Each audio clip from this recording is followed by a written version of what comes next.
यहाँ पे जो आपको क्वेश्चन दिख रहा है, हमने इसका सोल्यूशन पहले भी अपलोड किया है, लेकिन उसमें बहुत सारे कमेंट आए कि समझ में नहीं आया, क्योंकि वहां हमने फॉर्मूला डिराइव करके आपको दिखाया था। 5 साल के लिए आर इफेक्टिव कैसे निकालेंगे ये सारी चीजें बताए, लेकिन जिसकी जरूरत नहीं है, क्वेश्चन सॉल्व करने के लिए उतना जाने की जरूरत नहीं है। आइए इसको थोड़ा शॉर्ट मेथड से सॉल्व करते हैं। तो पॉपुलेशन एक टाउन का इंक्रीज किया है 1 लाख से, इकाई दहाई सैकड़ा हजार 10,000 लाख, 2.5 लाख इंक्रीज करके हुआ है 5 साल में। कितना का इंक्रीमेंट हुआ? अगर 1 लाख से 2.5 लाख हजार आए तो 1.5 लाख का इंक्रीमेंट हुआ है। 1 पे इकाई दहाई सैकड़ा हजार 10,000 लाख, 1.5 लाख का इंक्रीमेंट हो गया।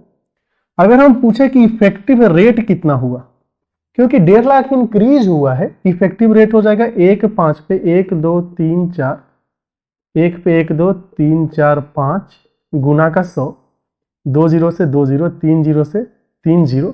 आप देख पा रहे हैं तो 150% हो रहा है। 150% का इंक्रीमेंट इसमें से कौन सा ऑप्शन दे सकता है?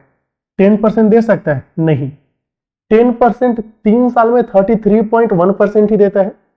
6 साल में कैलकुलेट करेंगे तो 70 के आसपास आएगा, और हमें 5 साल में 150 चाहिए, नहीं चलेगा। अगर 30% लेके चलेंगे तो 30 25 150। अगर हम सिंपल इंटरेस्ट करते तभी 30% से 150 आ जाता। यहां पे तो कंपाउंड इंटरेस्ट है, तो 30% वाला 150 से बहुत ज्यादा देगा, ये ऐसे ही चला गया। जब 30% ही 150 से ज्यादा हो रहा है दोस्त, तो 40% वाला 5 साल में सिंपल इंटरेस्ट ही 200% दे देगा। हमें कंपाउंड इंटरेस्ट लेके 150% चाहिए, तो हर एक ऑप्शन एलिमिनेट होके ये आ जाएगा। लेकिन फिर आपके मन में आएगा कि अरे अगर 25% अभी एक ऑप्शन रहता तब तो दिक्कत हो जाता ना। दिक्कत तो हो जाता। उस केस में कैसे करेंगे देखिए। डायरेक्ट 5 साल का इंटरेस्ट निकालना थोड़ा मुश्किल होगा, उसके लिए जो फॉर्मूला है उसका ज्यादा यूज नहीं होगा। लेकिन 5 साल को हम 2 साल और 3 साल में अलग अलग कर ही सकते हैं। 2 साल के लिए आर इफेक्टिव निकालते हैं तो क्या आता है? R1 जैसे लिख लिया, ये 2R जोड़ R² / 100 आता है। और 3 साल के लिए जो निकाल रहे हैं उसको R2 लिखेंगे तो ये 3R जोड़ 3R² / 100 और फिर R³ / 1 पे 1 2 3 4 आता है, यही आता है। हम यहाँ पे ऑप्शन चेक करें 20% के लिए, अगर R2 निकाल के दिखाएं तो कितना होगा? यहाँ 20 रखेंगे तो हमें पता है 20 × 2 40 एंड 400/100, तो ये आ गया कितना? 44%। फिर अगर हम R3 निकालें तो कितना आएगा? 20 पुट कीजिए, 60 आ जाएगा।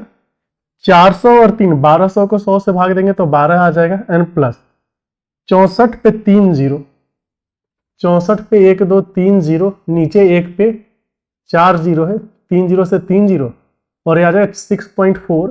तो 60 और 12 72 अच्छे 78.4, 78.4 आ गया। 78.4 को आप 78 लेके भी चल सकते हो, कोई दिक्कत नहीं है। फाइनल जो इफेक्टिव रेट आएगा वो कैसे आएगा? 2 रेट है, तो एक R1 होता है, फिर R2 होता है, फिर R1 R2/100 होता है।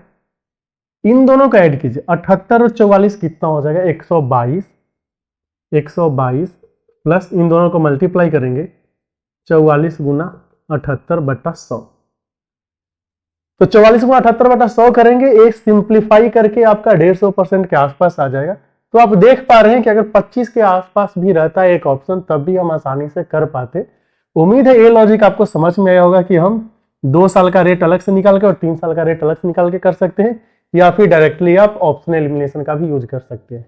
अगर ये सोल्यूशन आपको समझ में आया, फायदा पहुंचाया, तो कमेंट सेक्शन में जरूर बोलिए और चैनल को जरूर सब्सक्राइब कीजिए। फिर मिलेंगे अगले वीडियो में नए सोल्यूशन के साथ।